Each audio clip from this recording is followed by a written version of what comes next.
Today, yeah, we're going to be talking about proposals. I'm super excited about this because it's a very important democratic tool, a powerful tool for community engagement. But it is also a tool that is very often, at times, misunderstood or not really leveraged to its full potential, at least according to us. And that is really what we hope to do today, to run you through, first of all, the why of proposals. Why are they such an effective tool? But then also get a bit deeper into the how of it. How do you implement it successfully? And also, how do you actually navigate all the complexities that might come with this, both the internal complexities as you think about implementing this into your organization, as well as once you have them launched, how do you actually successfully implement them? We have a wonderful panel today of experts in the field. And I would love to introduce them in a moment to you. But before I do that, just want to share the agenda with you for today. So we're going to start with a little keynote from our head of product, Irene Pedruelo, who is going to share a bit about the power of proposals, starting on the why and setting the scene for us, introducing what proposals are about. And then from there, we're going to get into our panel with our practitioners, which I will introduce in a moment.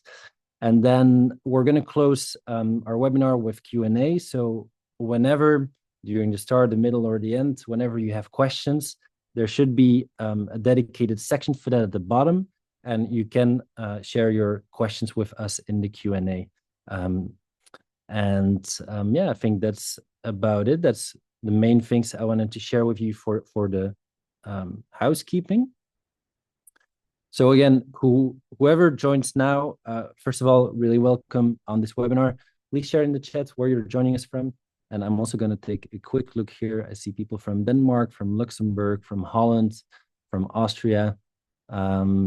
So looks like we're mainly here with Europeans. Whenever the first American or wherever you join us from would be here, please shout. Then we'll say good morning. If not, we're going to get started. Oops, that's something went wrong there. I got an.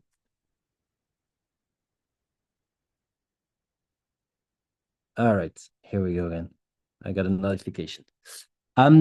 So before I introduce our panelists to you, I would love to also know a bit who is in the audience, first of all, but especially, we would like to just get a bit of a sense of how familiar are you with proposals? And proposals, obviously, sometimes they're presented as petitions, sometimes they're presented as initiatives. We're talking about the same concept here.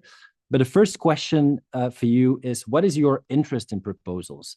Have you already implemented proposals in your community? Are you planning to do that soon? Are you just curious and maybe exploring the concept? Or maybe you're just saying, no, I mean, it's not in any professional interest. I'm just personally interested in hearing a little more about it. So if all goes well, then you should be able to see the poll now. I'll just give you, I don't know, like 30 seconds to get your answers. And then we'll move on to the second question.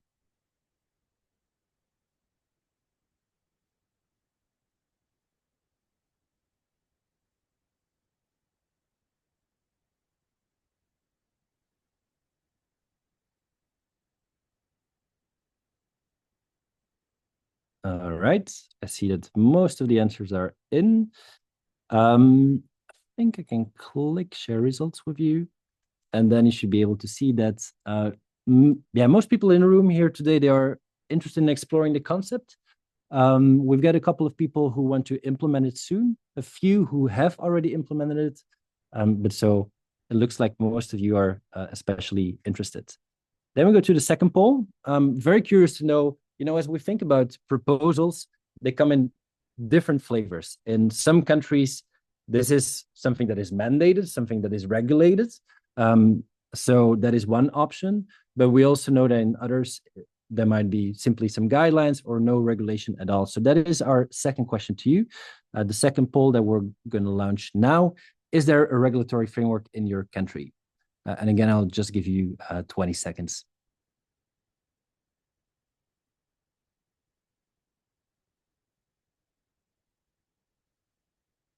And if you don't know, then just hit the other button, I would suggest.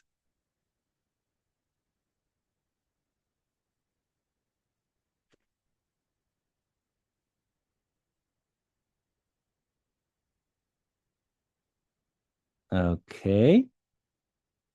Thank you for that. So it looks like there's 1/3 saying, if I look just between the yes and the no's, 1/3 saying, yes, we have a framework. And then 2/3 saying, no, there is no framework. And then we go to the last. Oh, let me share this results quick. Oh, yeah. And then we go to the last poll, which is, what's in name? How do we call this? I mean, for once and for all, because we're going to be talking all the time about this. Are we talking about proposals? Are we talking about petitions, citizen initiatives, or any other suggestions? This is your moment to share, and then we will go with that name just for the rest of the webinar. What are we talking about? The most important question of all the questions.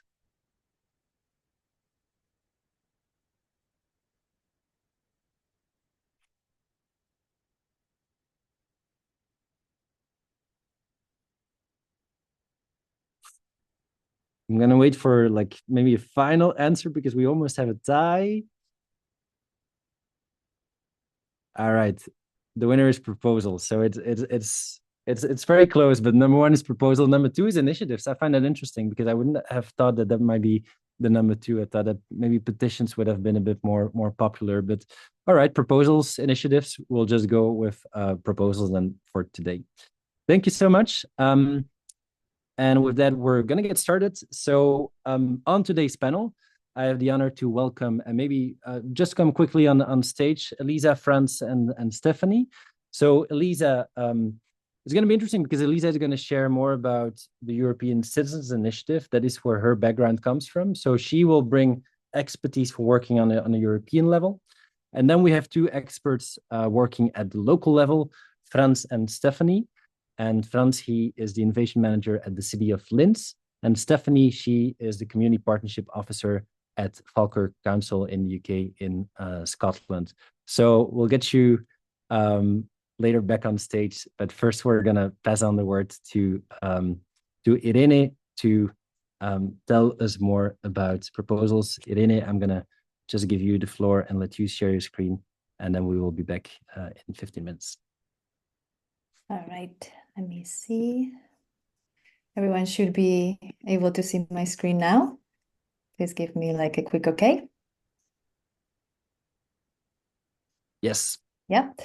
All right. Thank you everyone for making it. Very looking forward to the conversation amongst the panelists later. But myself, I'm coming as a technologist, as the head of product here at GoVocal. And technologists often come to the table and come to webinars with lots of words around newness, new features, and we will, of course, discuss a little bit of that. But I think a big reason why I really like the work we are doing around proposals and petitions initiatives is that the essence of it, the kernel of what it's really at the basis, it's not new at all. I mean, I consider online proposals really the modern day equivalent of standing on a soapbox in the Times Square. And this was really an exercise of, as you all know, residents, a small group of thoughtful, committed residents coming together and trying to change the world. And I really like this American anthropologist, Margaret Mead, who says, because it's really the only thing that has ever changed the world. And I think we often, when we think about proposals, we think about them within the context of national scope, sometimes federal scope, and especially in the last 10 years or so, we've seen online petitions and proposals platforms really take a completely different scale and level of inclusivity, with millions of people supporting certain petitions, social movements, and building around them, and eventually also regulation and measures really passing and moving forward in Congress and at different levels of government. But I think it would be a mistake to just consider them, of course, national in scope, as you all know. I think everyone in the room, or a lot of people in the room, would probably agree with the idea that cities really have the ability of providing something for everybody, as long as they are designed, with everybody in mind. And the way, at least at GoVocal, we see proposals are as an opportunity to give residents a mechanism for them to contribute to imagine the landscape of political opportunity within your city. We are not alone in this space, and what we see is that at the local and municipal level, residents are saying, yes, I want that mechanism to be able to voice my opinion. And the online avenue of it makes it even more inclusive. So we have, of course, hundreds of examples, but from residents really pushing against the particular, urban developments that they considered went against certain biodiversity standards that they had in mind, to, residents really asking for a reduction in noise pollution, hundreds and hundreds of examples around the world. And I think we are at a very particular pivotal right moment for the adoption of proposals. On the one hand, we are coming of 10 years of a wave of the civic technology space really coming to a mature space with lots of solutions that can help municipalities scale the inclusivity of how petitions are run offline at the grassroots level.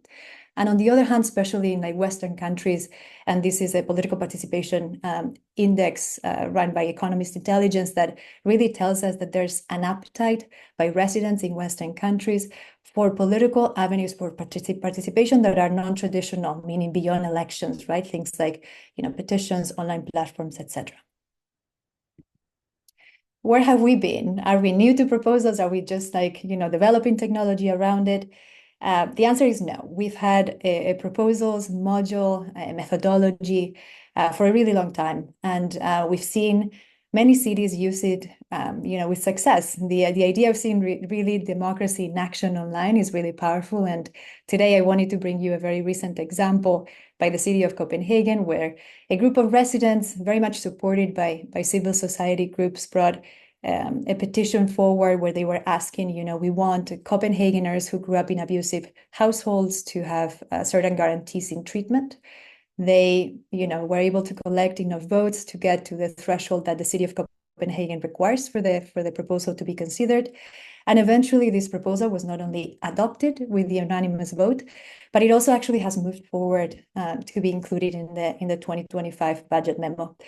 This is just one example, again, of democracy in action. There's been many more over the years, and we are really excited about continuing to support this network of 105 municipalities that already are leveraging our methodology. But we wouldn't be here, if we were not more ambitious. And this is a fraction of the number of municipalities that we serve today. And we really think that we are, as I was saying, at a right moment for all of you, or hopefully many of you, to start really opening this avenue of participation for your residents. And I think there's like two factors that are converging a little bit in 2024, 2025, or at least this is how we thought about them at the beginning of the year. And we are also curious to hear what you think. But on the one hand, we identified quite a bit of eagerness by municipalities to bring all the participation avenues that they had, with a lot of care, nurtured over the years under one hub. And I'll say a bit more about what I mean. And on the other hand, we, after like lengthy research, both quantitative analysis of the usage of our proposals method, but also interviews with our own municipalities that we served, we identified that there were certain key blockers that were preventing many municipalities from actually using the proposals module. And we thought that if we looked at both of these phenomena, we could get to the end of 2025 having actually gotten quite a few municipalities on board. What do I mean by eagerness by municipalities? This is a bit of, maybe let's start with the column to the left, but what we see a lot in participation spaces within municipalities is that the space is quite fragmented, or like the approach that municipalities have taken to participation is quite fragmented. It wasn't planned like that from the beginning, but I think by virtue of how things have panned out over the years, we find ourselves, or municipalities find themselves often having paid for a third-party survey tool, having maybe built a costume petitions site within their municipality site. Maybe certain departments use certain GIS tooling.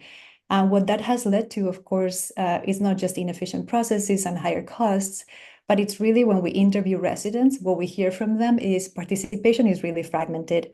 I don't really know where to go. How do you expect me to participate in a habitual basis if you don't make it easy for me, if not all consultations live within one umbrella? So residents struggle really at understanding this siloed approach to participation. And we really believe that, especially if we think about petitions as a key bottom-up participation mechanism in any democracy, this should be part kind of the toolbox of methodologies that we offer, and that is robust within our toolbox to really contribute to that vision of continued engagement. And second of all, I was alluding to key functional blockers. Yes, we've supported proposals for a while, but it was not perfect. I mean, many of you over the years have told us, hey guys, like I really need to be able to customize the whole approach to how I present proposals towards my constituents, from like how I tell the story, how I give the updates, how the submission form looks like, but you guys don't offer enough flexibility. You also told us like, my regulatory framework requires me to manage proposals and the workflow around it in certain ways. And your tool is just too strict. It just doesn't allow me to do that. So therefore I cannot use it. And then we heard a few other things like, proposals at the core are an offline exercise and you don't support bringing those activities online in an easy way. You also told us, I want to understand trends over time, but you don't seem to have a good analysis, enough capability. And lastly, you wanted more assurances over the verification of users that participate in proposals because of that binding nature often of the mechanism. But you also felt that the barrier was too high, the one that we were imposing. So what have we done about it? The things that I'm about to chat about have primarily been released. This is very recent work. There's a few things that will be coming in the next few weeks, but let me walk you through some of the things that we have done that hopefully will get you to at least explore the methodology. First, we focused a lot on really supercharging the storytelling capabilities that you have. What does that mean? As Wietse was saying, I mean, I learned today that many of you use initiatives or proposals and petitions, but before you could not actually give the space the name you wanted to give it, right? Like we were forcing you to call it proposals, not giving you any flexibility. If that is not actually a terminology used in your framework, it's not something that you would be moving forward with. But simple change, but one that we hope unlocks quite a bit of usage. We are also giving you a lot of control over the petition or the proposal submission form. Like we want you to be able to, of course, control the branding, right? Give it a different flair, but also be able to collect information in the way that you want to.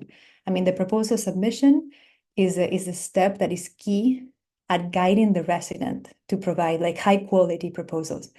Many of you told us, residents are submitting proposals that talk about things that are not even within my purview or responsibility, but your form doesn't even allow me to really guide them, doesn't allow me to ask them the right questions so they understand the kinds of proposals they can submit.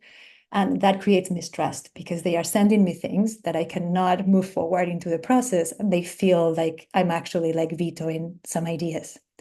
Moving forward, we are giving you the option to really guide them and lead them to high quality submissions.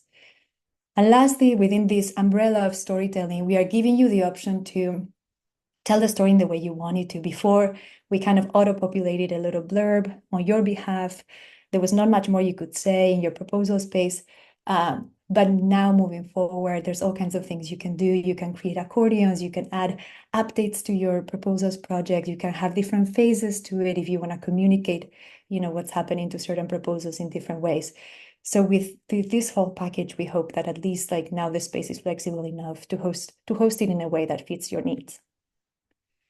Second of all, we've worked a lot at understanding the workflow, like how do you manage proposals? Let me just briefly tell you how it worked before. In the past, you would have a proposal space. This is what you see to the right. A resident would decide to submit a proposal, and immediately upon submission, they would start collecting votes. But what happens, if the proposal, as I was saying before, is not within your responsibilities, doesn't fit the criteria, for example, that you need the proposal to fit, it would lead probably to inevitable disappointment.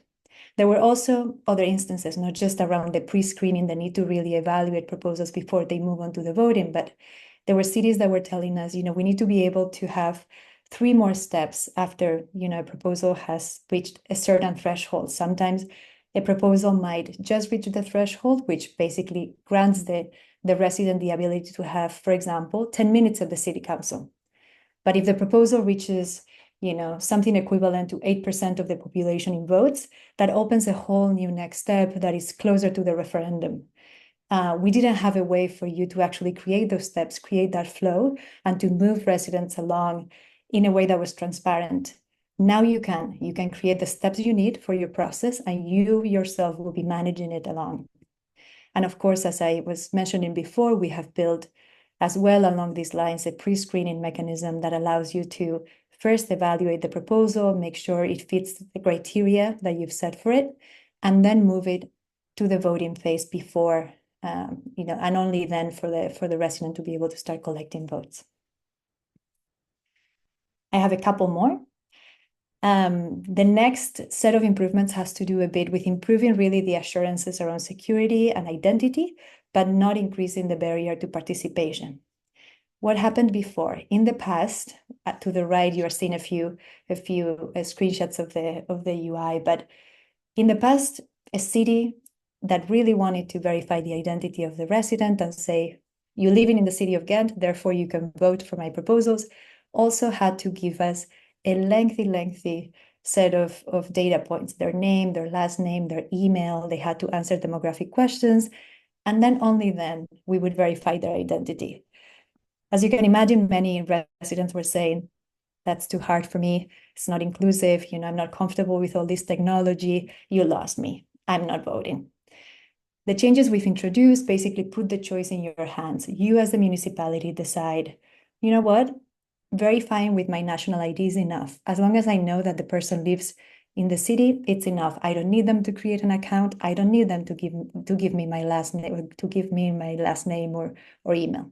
Now you decide. So we've lowered the participation barrier while maintaining the security.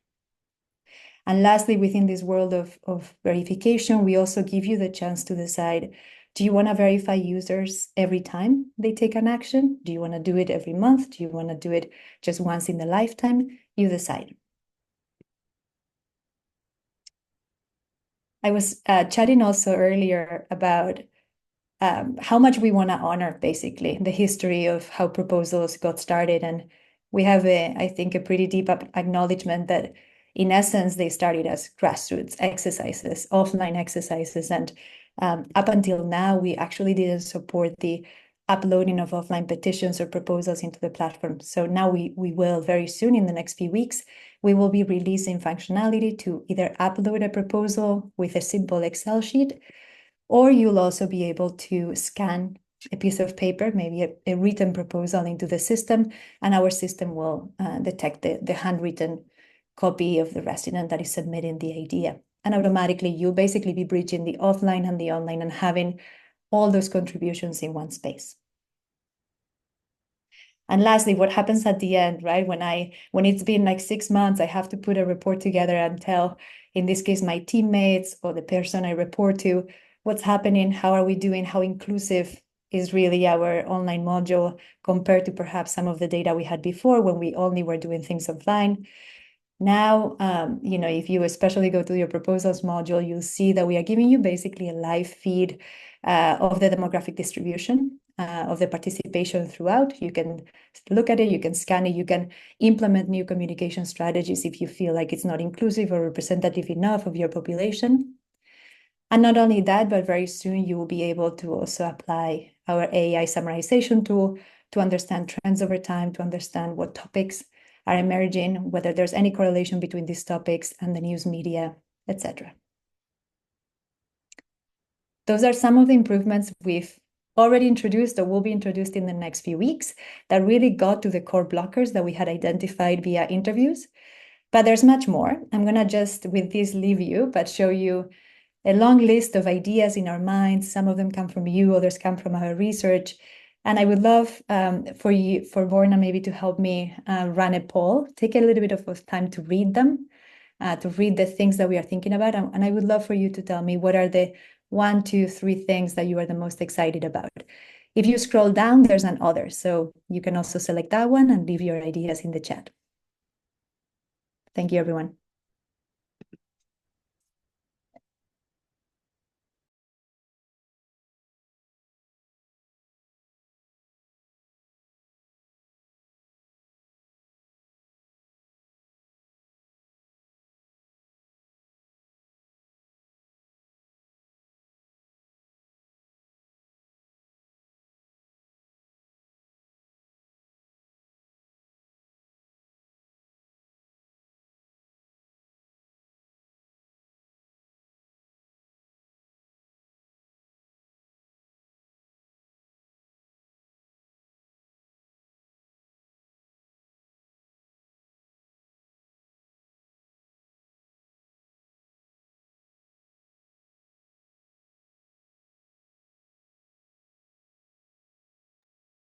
All right. Thank you so much, Irene, for this overview. I'll just give it another because it might take just a bit of time to read through the different options. So I'll just give it another 15 seconds or so. But once again, thanks so much for this overview and also telling us a little more, about the history. It's good to kind of bring us back into that context. Thank you, everyone. And sorry if I can just add, Wietse. We, as I said, we are at 105 municipalities. We want to get to 200 in 2025. If you are doubting, I'm sure this conversation today with the panelists will really help you. But if you are, hesitant how to use the module, how to do things, please do reach out to our support team and us, and we will, and your GS managers, I'm sure I will be happy to help you. All right, wonderful. I'm gonna end the poll. Happy to share back the results. I'm not gonna read them out, but if you want to take a look, I should be sharing them out now, so you can take a look. It's pretty distributed, I would say, but this is very helpful for us to, to take that along for the future. With that said, I would love to ask our panelists to come on this virtual stage, as in open your video and audio, and then we're gonna get started. Nice to see your faces again, and then we're gonna get started on our panel. So we're only missing you, Elisa. If you can also open your video, that would be fabulous. And in the meantime, I'm already gonna. You can't. Let me see if I can help you.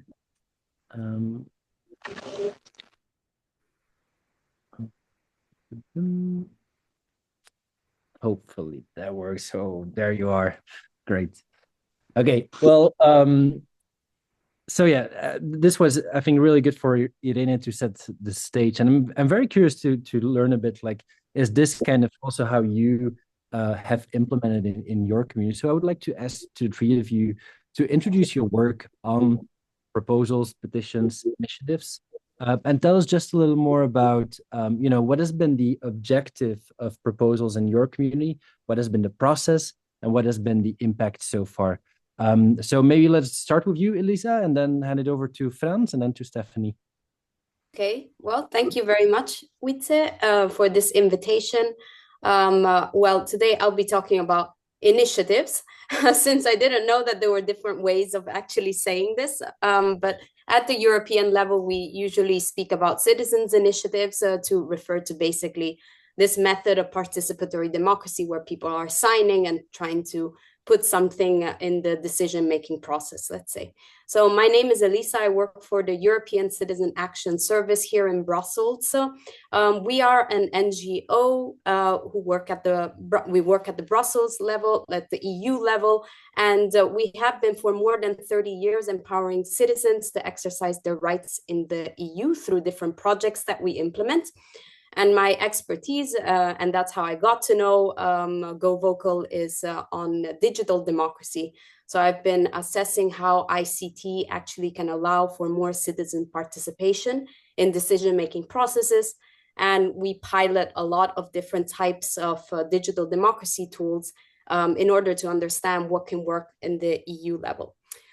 So one of the things that I actually am the project manager for is the European Citizens Initiative Forum, which is under contract with the European Commission. And for those of you who have never heard about the European Citizens Initiative, it is basically what was just explained. It is a way for European citizens who have it as a right to participate in some ways in the policymaking process of the EU.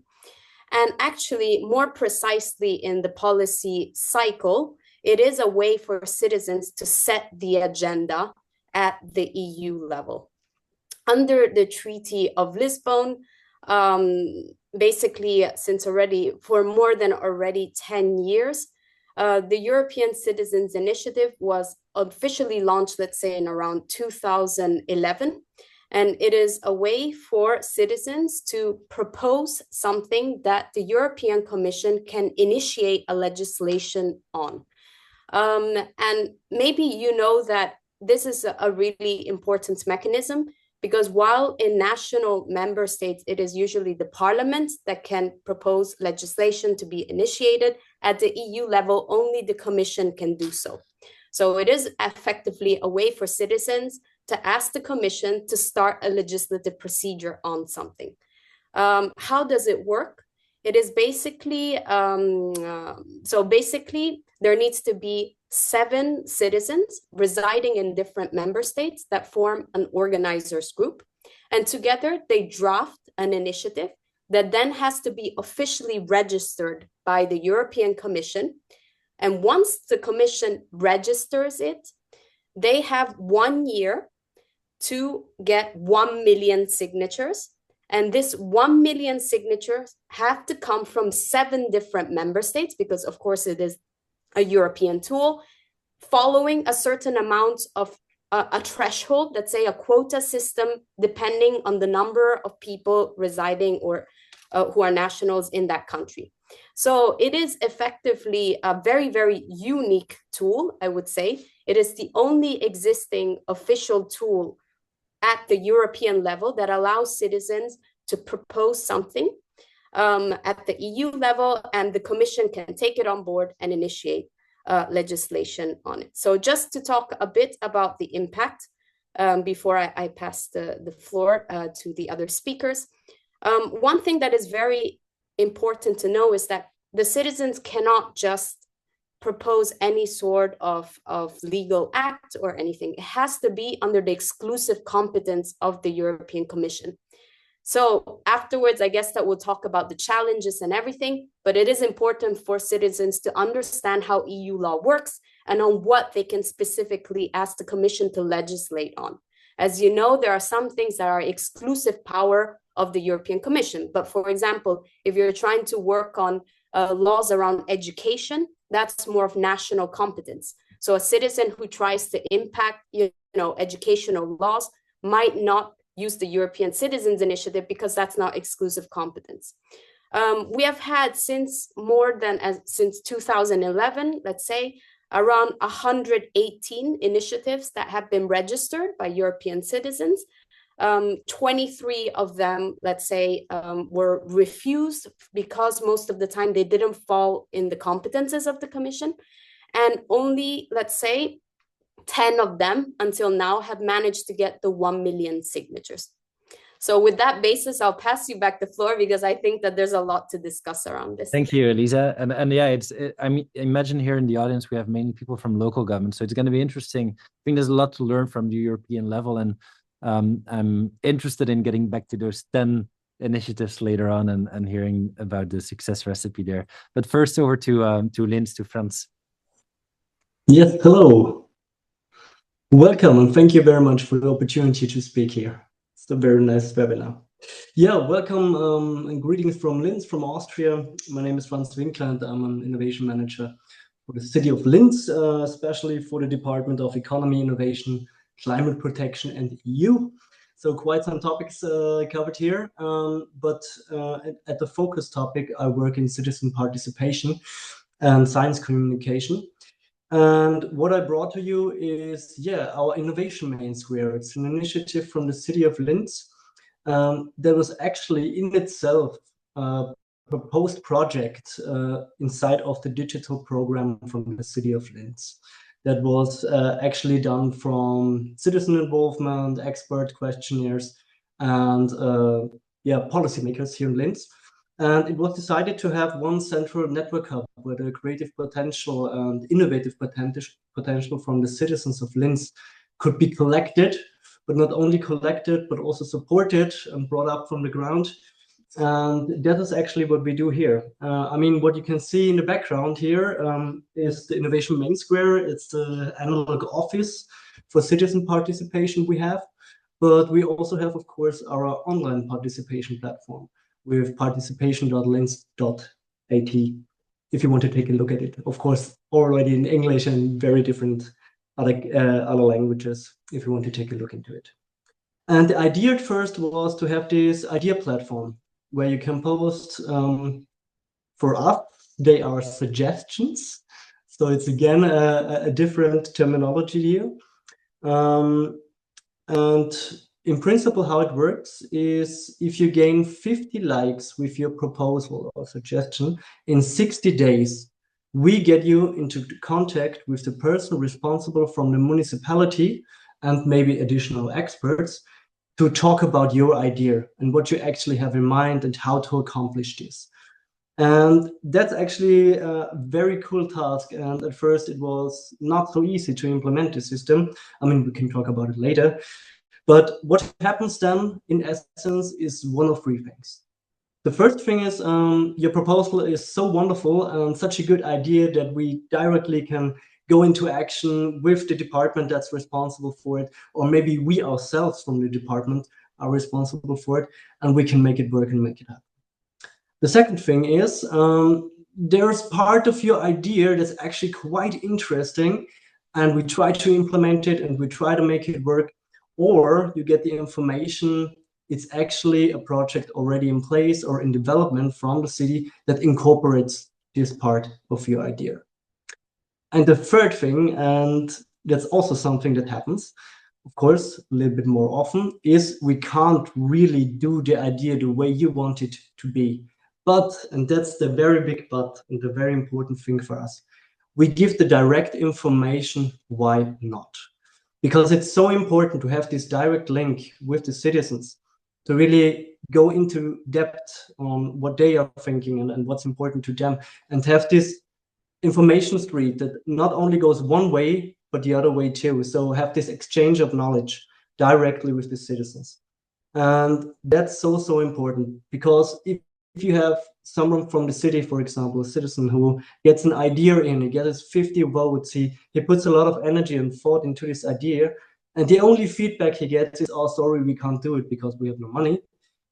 This person will never participate in this democratic system ever again, because he's so frustrated. And we tend to have really the experience that if you go into this direct contact, face-to-face, head-on, give the information, talk on a human level, there isn't actually that much disappointment in there, because you have the information on why not. And that person is going to come back again. That person is going to involve again, yeah. And that's something we heavily focus on, and it's actually quite interesting to have this in place. What we also have, of course, is our own project where we use, of course, the platform too, especially as a tool for voting and getting information out around new ideas, organizations. And that is what we actually do quite a lot. If you take a look on our platform, you can see a lot of projects that incorporate this voting system and this information dissemination aspect. Yeah, and the third thing is we are a very big network hub in the center of the city. So we know our way around organizations, what's happening in the city. And with this direct contact with the citizens, we gained a lot of information on what is actually quite important right now, where are the pain points, where people are unsure. And that gives us, in exchange, a very good standing, or we are a very good partner or stakeholder to incorporate in making strategic decisions also for other departments. And right now we are actually in the phase where other departments come to us and ask us how we do participation, how we make it that people are engaged and come to us for help or with their ideas, and vice versa. With the tools the platform gives us, we can also go out and give it to other departments of our city as a tool to actually involve this aspect of participation. And that is something that's starting right now, and we are very happy to get this return. And yeah, very thankful for these new tools that you actually teased there and you implemented, because it's quite wonderful also to analyze all of these aspects, all of this information that comes into us. Very valuable information. Yeah, if there are any questions, I hope there are some. Yeah. You can feel free to contact me anytime, also afterwards. Very clear, Franz. Thanks so much for this overview and also highlighting the importance of that feedback and that direct contact that you facilitate. If you want to share your link to the platform, feel free to do that in the chat. And then over to Falkirk, over to Stephanie. Hi everyone. Thank you very much for this opportunity to come and have a wee chat with you all. I am part of the community partnership team within Falkirk Council, and our role within the council is to create a transformational change across the way that we engage with our communities, and also how we increase our participation with our communities as well. We are at the very early stages of our participation in proposals, or actually we call them petitions in Falkirk. So we are at the very early stages of this. So we have just recently launched the petitions through the local platform. And our big objective for this is really to allow people to set the agenda within council meetings. We hear a lot of feedback that people will watch our council meetings and they have no idea where some of these ideas are coming from, and it can get a bit, for them, they lose interest in it because it's not anything that they have had an impact on or they've driven themselves. Whereas if they post a petition and they get their 50 votes within a certain amount of time, it actually gives them the opportunity to then move to have their time within the council meetings. And it gives them a little bit of ownership of what they're pushing forward, and lets them see the kind of the start and the finish of it, of what they are proposing or what they're petitioning for. We really like that we can feed back really well through the proposals feature on the platform, specifically with the official updates, because we are one for very much closing the loop with our residents and making sure that we have that loop and that we know exactly what's happening. Within our process, they have the 30 days, they have to get 50 votes. But before that, we do have that reviewing stage in place. And we really use that time to chat with the petitioner to try and get it to a place where it's ready to be petitioned, rather than just saying, no, it doesn't meet our terms and conditions. Working with them to go, right, okay, how can we get this to a stage where it can be petitioned? We've actually had a petition where it's actually just bypassed the petition process altogether because the council service has just said, well, actually, that doesn't need to be petitioned. We can just do that, which has completely bypassed the process, which was nice because the kind of community's got something out of that. But we really like to close that loop, and it's really, for us, it's about building trust and allowing them to have a voice and feel like they are making an impact within their community through the proposals or petitions. Keep getting mixed up with that. So yeah, that's kind of where we are. We are at a very early stage with it. We only just launched it in September, so very early stages, but so far so good. But looking forward to all these new changes that are coming, particularly being able to change the name. That's a big thing for us. Yeah. So yeah. Thank you, Stephanie. Yeah, just if we have initiatives, we have suggestions, petitions, we have everything, but proposals here actually with our panelists. All right, but that's interesting to hear that we also have different levels of kind of stages of implementation that you only recently got started, whereas it looks like in Linz you've been running this for longer time. So a question to you, Stephanie, and to Franz. You already touched a little bit on like the benefits and why you originally implement proposals, but I would love to ask you to start from there. Why did you initially decide to launch proposals? And then I want to go to that internal side to look a bit more at like what have been the challenges for you to get this live, to implement this? What have been the organizational challenges, the resistance, the maybe on the political level as well, all those kind of insider tips. We would love to get them from you. So let's again start with Franz. Yeah, sure. Yeah, initially it was thought to actually be the center hub of innovation, the center hub of new ideas, to get this creative potential from the citizens in. And I guess the first challenge was, especially internally, if you need to involve different departments or other departments into what you're doing, and like I said, invite them to meetings and talks with citizens directly, there's of course a little barrier in there. Because on the one hand, the first thought maybe is, okay, we get way more work into our daily work, and that's something to incorporate too. And how much work are we going to invest into this and all of this and that? And of course, people were also a little bit, I would say, not afraid, but had a little barrier to get into this direct contact, because they were unsure on how people maybe would react to if we can't realize their idea. But the very interesting, and for me the most wonderful way, was there never once was a situation in all of these proposals we had already that was negative at the end.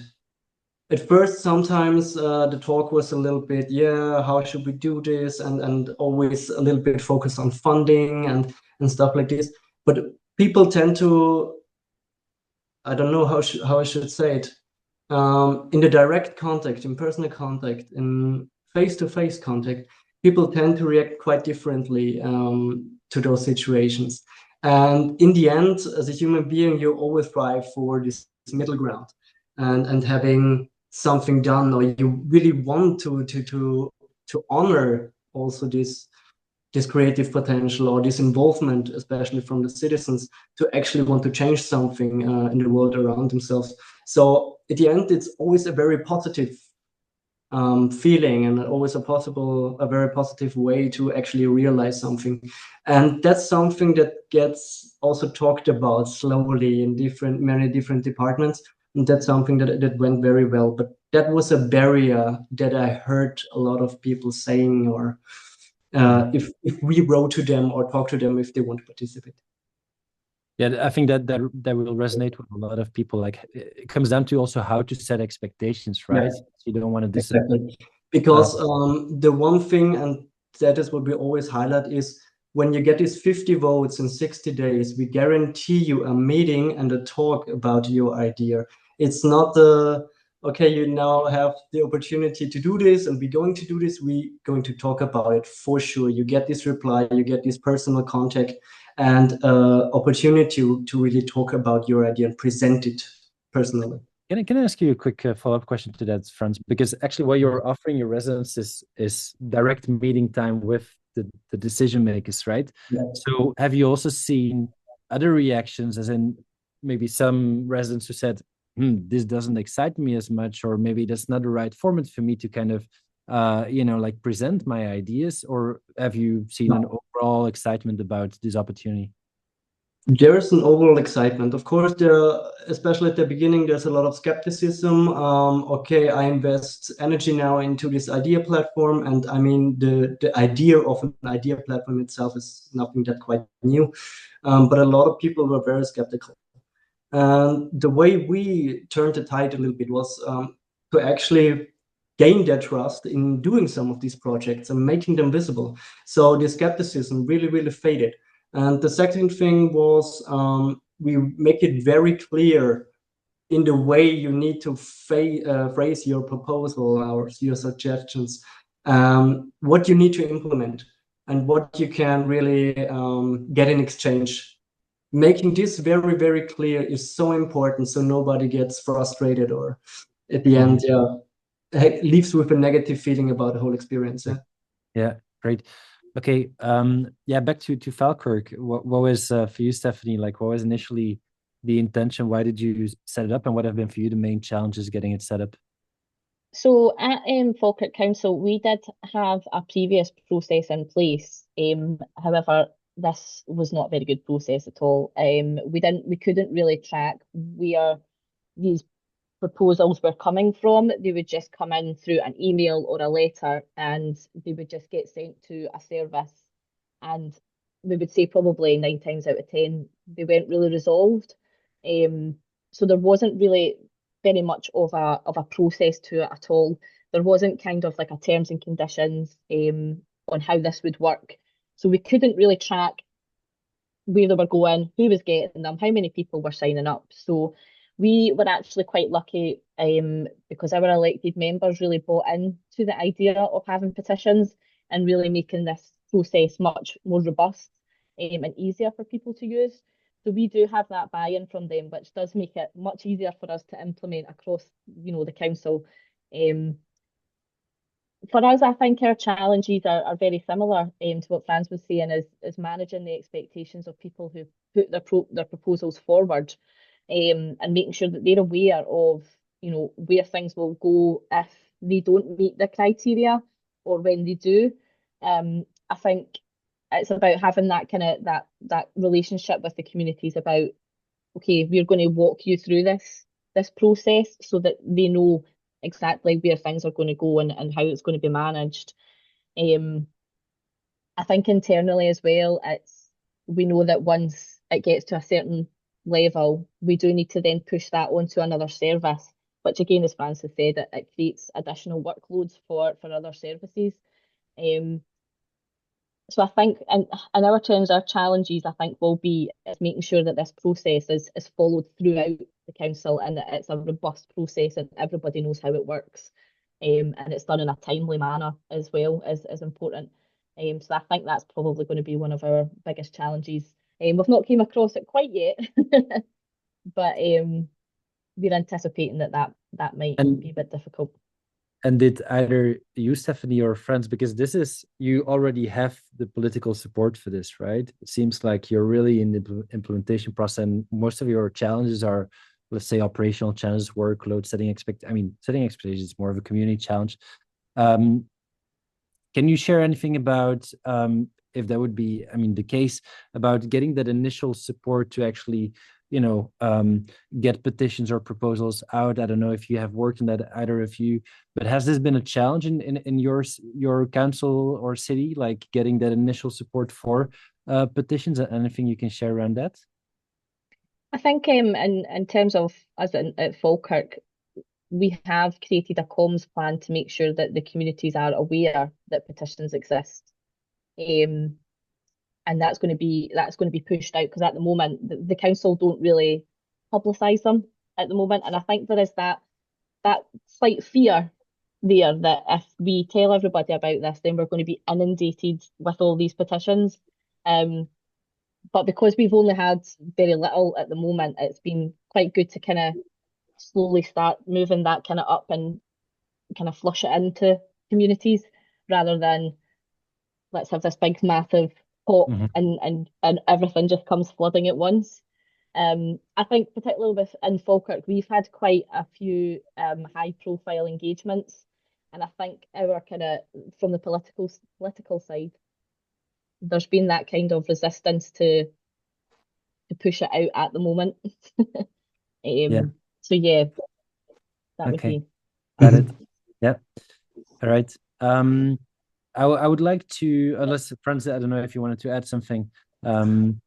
Otherwise, then I would like to. Maybe one sentence. It immensely helped that the implementation of our office and our system was a strategic decision that was not only made by one political entity, but from experts, all the various political leaders, and the citizens themselves.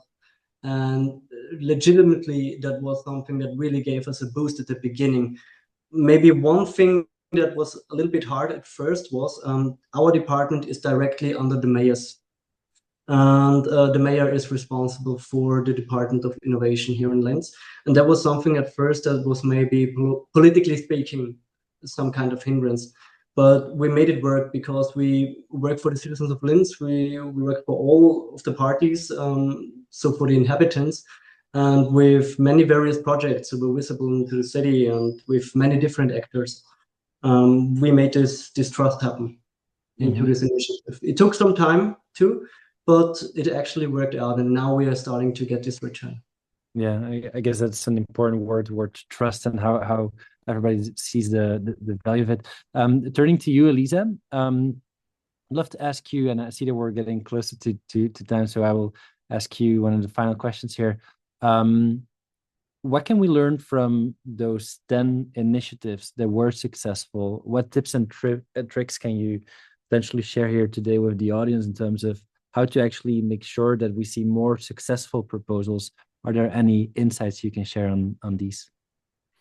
Well, I think that when we talk about how to make sure we have successful proposals, we need to tackle two sets of actors. So mainly the citizens. How can we ensure that they, first of all, know about the tool, use the tool, manage to get the amount of signatures that is needed to be, even considered by the decision makers. and how do they follow up on it if they're not satisfied. And then on the other set of actors are the decision makers and the policy makers themselves, and in this case also the local authorities. And I would say that in that case, it's how can they support the citizens and raise awareness about the tool, and also just support them in their own campaigns and things like that. I guess that I don't have much time, and it's a very long, interesting question. From the 10 successful initiatives, you'll see that most of them are also around environmental issues. This is quite telling, because I think that when we talk about participatory democracy, it's a different mechanism from, elections in our democracy. In participatory democracy, we see a lot of movement around specific topics. And some topics can be also, let's say, very trendy, in the sense that we see a lot of people concerned about the environment, concerned about animal welfare, and that is reflected on how these tools are used. Citizens feel the need that they need to impact more on specific policies. They take up these tools and they campaign around those policies. And I think it's interesting that the success around the ECIs that we see are mainly because citizens they reach out to strong networks of civil society organizations, for example, working on that specific topic, and they get their support. Nowadays, we also see communication tools that are used like TikTok and Instagram and short videos, and people reach out to influencers. Interesting example of End the Cage Age, which is an ECI, which was about banning cages for animals.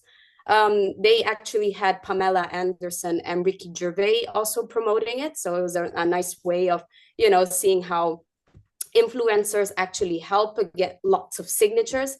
Or there was one against shark finning and shark trade. And they actually got some influencers around free diving and, the protection of sharks. And especially they got Sea Shepherd to promote their initiative. So citizens usually need a very, very big network. And this is especially at the European Union level, because you need to get those signatures in different member states.